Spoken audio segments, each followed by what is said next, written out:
Freedom ನ್ಯೂಸ್ಗೆ ಸ್ವಾಗತ. ನಾನು ಚೇತನ್ ನಾಯಕ್. ಅದಾನಿ ವಿರುದ್ಧದ ಪ್ರಕರಣದಿಂದಾಗಿ ಷೇರುಪೇಟೆಯಲ್ಲಿ ಅದಾನಿ ಸಮೂಹದ ಷೇರುಗಳ ಮೌಲ್ಯದಲ್ಲಿ ಭಾರೀ ಕುಸಿತ ಕಂಡುಬಂದಿದೆ. ಒಂದೇ ಹೊಡೆತಕ್ಕೆ 2.25 ಲಕ್ಷ ಕೋಟಿ ಕಳೆದುಕೊಂಡಿದ್ದಾರೆ ಗೌತಮ್ ಅದಾನಿಯವರು. ಶತಕೋಟಿ ಡಾಲರ್ ಲಂಚ ಮತ್ತು ವಂಚನೆ ಪ್ರಕರಣದಲ್ಲಿ ಗೌತಮ್ ಅದಾನಿ ವಿರುದ್ಧ ಯುನೈಟೆಡ್ ಸ್ಟೇಟ್ನಲ್ಲಿ ನ್ಯಾಯಾಲಯ ಬಂಧನ ವಾರೆಂಟ್ ಹೊರಪಡಿಸುತ್ತಿದ್ದಂತೆ ಅದಾನಿ ಗ್ರೂಪ್ ಕಂಪನಿಗಳ ಷೇರುಗಳ ಮೌಲ್ಯದಲ್ಲಿ ತೀವ್ರ ಕುಸಿತ ಕಂಡುಬಂದಿರತಕ್ಕಂಥದ್ದು. ಇದರಿಂದ ಸಾಕಷ್ಟು ನಷ್ಟಕ್ಕೆ ಒಳಗಾಗಿದ್ದಾರೆ ಅದಾನಿ ಗ್ರೂಪ್ನವರೀಗ.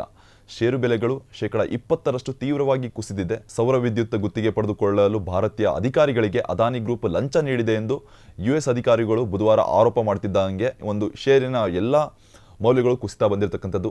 2023ರ ಆರಂಭದಲ್ಲಿ ಹಿಡನ್ಬರ್ಗ್ನ ಒಂದು ಆರೋಪದ ನಂತರ ಅದಾನಿ ಷೇರುಗಳು ಅತಿದೊಡ್ಡ ನಷ್ಟ ಅನುಭವಿಸಿತ್ತು. ಈಗ ಮತ್ತೆ ಇದೇ ರೀತಿಯಾಗಿ ಮತ್ತೆ ಎಲ್ಲ ಷೇರುಗಳನ್ನು ಕಳೆದುಕೊಂಡಿರ್ತಕ್ಕಂಥದ್ದು. ಭಾರೀ ನಷ್ಟಕ್ಕೆ ಒಳಗಾಗಿದೆ ಅದಾನಿ ಗ್ರೂಪ್ಸ್.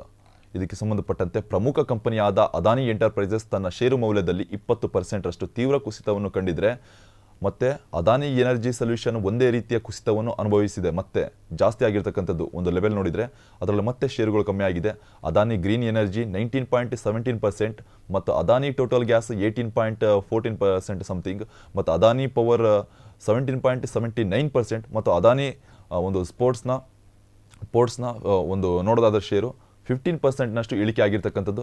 ಮತ್ತು ಅಂಬುಜಾ ಸಿಮೆಂಟಿಂದು 14.99% ಗಮನಾರ್ಹ ಕುಸಿತವಾಗಿರ್ತಕ್ಕಂಥದ್ದು. ಇದು ಜಾಸ್ತಿ ಆಗಿದೆ.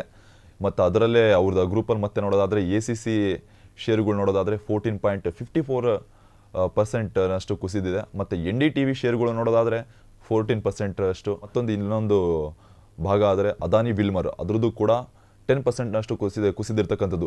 ಈ ಎಲ್ಲ ಷೇರಿನ ಒಂದು ಕುಸಿತದಿಂದ ಸಾಕಷ್ಟು ನಷ್ಟಕ್ಕೆ ಒಳಗಾಗಿರ್ತಕ್ಕಂಥದ್ದು ಅದಾನಿ ಗ್ರೂಪ್ಸ್. ಈಗ ಅವರು ನೋಡ್ತಾ ಇರ್ಬೋದು, ಎಲ್ಲರೂ ಮಾಸ್ಕ್ ಬಿಟ್ಟರೆ ಇವರು ಅದರಲ್ಲೂ ಏಷ್ಯಾದ ಅತಿದೊಡ್ಡ ಶ್ರೀಮಂತರಾಗಿದ್ದರು. ಈಗ ಮತ್ತೆ ಈ ಷೇರುಗಳಿಂದ ಏರಿಕೆ ಮತ್ತು ಇಳಿಕೆ ಆಗ್ತಾನೆ ಹೋಗ್ತಾ ಇರುತ್ತೆ. ಅದರಲ್ಲೂ ಈ ಒಂದು ನಷ್ಟದಿಂದಾಗಿ ತೀರಾ ಇಳಿಕೆ ಆಗಿರ್ತಕ್ಕಂಥದ್ದು ಅವರ ಒಂದು ಅದಾನಿ ಗ್ರೂಪ್ಸ್ನ ವ್ಯಾಲ್ಯೂ ಮತ್ತು ಷೇರುಗಳು ಎರಡರಲ್ಲೂ ಕುಸಿತವಾಗಿದೆ. ಮತ್ತು ಏಷ್ಯಾದ ನಂಬರ್ 1 ಶ್ರೀಮಂತರು ಕೂಡ ಆಗಿದ್ದರು. ಈಗ ಮತ್ತೆ ಆ ಒಂದು ಸ್ಥಾನದಿಂದ ಇಳಿಕೆ ಆಗಿರ್ತಕ್ಕಂಥದ್ದು ಅದಾನಿಯವರು. ಒಂದು ಲಂಚದ ಆರೋಪದಲ್ಲಿ US ಅಧಿಕಾರಿಗಳಿಂದ ಅದು ನ್ಯೂಸ್ ಹೊರ ಬರ್ತಿದ್ದಂಗೆ ಈ ಎಲ್ಲ ಷೇರುಗಳು ಏಕಾಏಕಿ ಕುಸಿದಿರ್ತಕ್ಕಂಥದ್ದು. ಈ ರೀತಿಯಾಗೋದ್ರಿಂದ ಮತ್ತೆ ಅವರು ಆ ಒಂದು ಸ್ಥಾನಕ್ಕೆ ಮತ್ತೆ ಎಲ್ಲ ಈ ಷೇರುಗಳನ್ನು ರಿಕವರಿ ಮಾಡ್ಕೊಳ್ಳೋದಾಗಿರ್ಬೋದು. ಮತ್ತು ಈ ಒಂದು ಸಂಕಷ್ಟದಿಂದ ಹೊರಗೆ ಬರೋಕ್ಕೆ ತುಂಬ ಕಾಲಗಳು ಬೇಕಾಗುತ್ತೆ.